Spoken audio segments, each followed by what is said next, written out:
Welcome into the Go Fish pregame show. Colby Cook, myself, Spencer Pattison. It's Fish Taco Tuesday night against the Carolina Ducks in an exhibition game. But before we get into that, let's talk about last night, Colby. A 6-5 loss against the Wilmington Sharks. Yeah, it was a really weird one. Look, you know, Jack Eshelman pitched a good first inning, did allow a base runner, but he didn't score. But then a 3-run bottom of the first for the Marlins. It was crazy. Youngblood hit a double to left center. Then Marriott launched an absolute bead missile of a home run that scraped the moon on the way down. It was about 400 feet to right center, probably hit a car. So somebody's going to have to call windows and more, very likely. Then Dan Talkin homered to right for a 3-run inning. But then in the bottom of the second, or the top of the second rather, the Sharks came right back, a 3-run inning of their own. Kyle Smith with a 2-run homer. And Tanner Leonard singling in Cam Hassert after his triple. It was a 3-3 game after basically 1.5 innings. It was wildly crazy. And then in the bottom of the second, the Marlins went back at it again. Joseph Mershon scored Mike Kinney on a double, and Bernstein would then come to score on a wild pitch. So they would take a 5-3 lead with the Marlins. But then it got even crazier against Eshelman.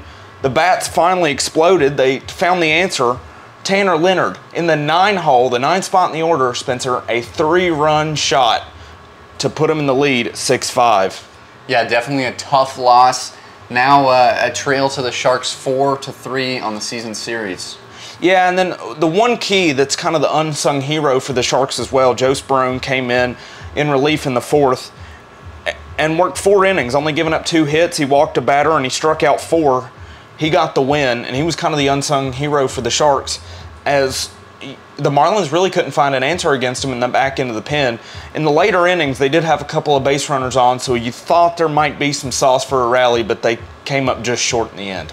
Yeah, definitely not a great loss. It was a tough one for sure, but it's something that they want to bounce back from, especially tonight. They play the Wilmington Sharks a load of times throughout the rest of this season, so excited to see that again. But tonight against the Carolina Ducks, a team that we haven't seen before, and there's not a lot about them that we know, and they're a quiet team, second year out there. In existence, yeah. They're not in a league. It's kind of like the Fungo. They're playing us in an exhibition game. It's going to be 7 innings.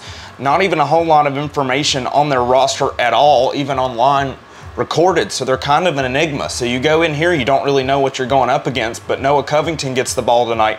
Fastball, changeup, and we have seen this summer he's using his slider a whole lot more than he used it at Maryland Eastern Shore to take care of those hitters.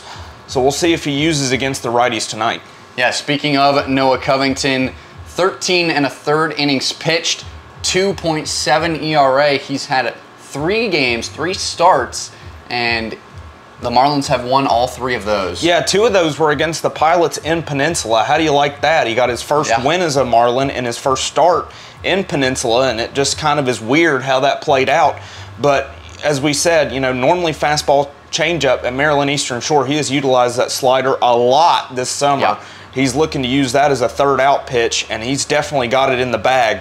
So we'll see what he brings against this, quite frankly, enigma of a lineup for the Carolina Ducks that we don't really know all that much about. Yeah, he's not much of a strikeout guy. Lots of ground outs when he's on the mound, but should be a good one nonetheless. Lots of things to be looking out for. This is the 2nd game of the 8-game stretch in a row, so they're going to have to take it easy tonight. A 7-inning game will definitely be nice, but it'll be tough throughout the rest of this week. Plus, the first half of the season is just about to end. Obviously not a Coastal Plain League game tonight, but the Coastal Plain League games for the rest of the week are going to be really, really important, because if they do stay atop the Coastal Plain East Division, they get an automatic playoff bid. Well, and you've got, you know, 2 games with the Wilson Toms coming up after tonight's game, 1 at home, 1 away, kind of the home and home split.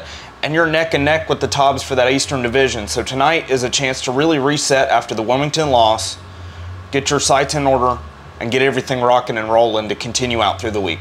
Should be a good one. Thank you for sticking with us here on the pregame show. Join us on Flow Sports tonight and Flow Sports tomorrow night against the Toms as well. Should be a good one. As for Colby Cook, Spencer Pattison, we bid you adieu.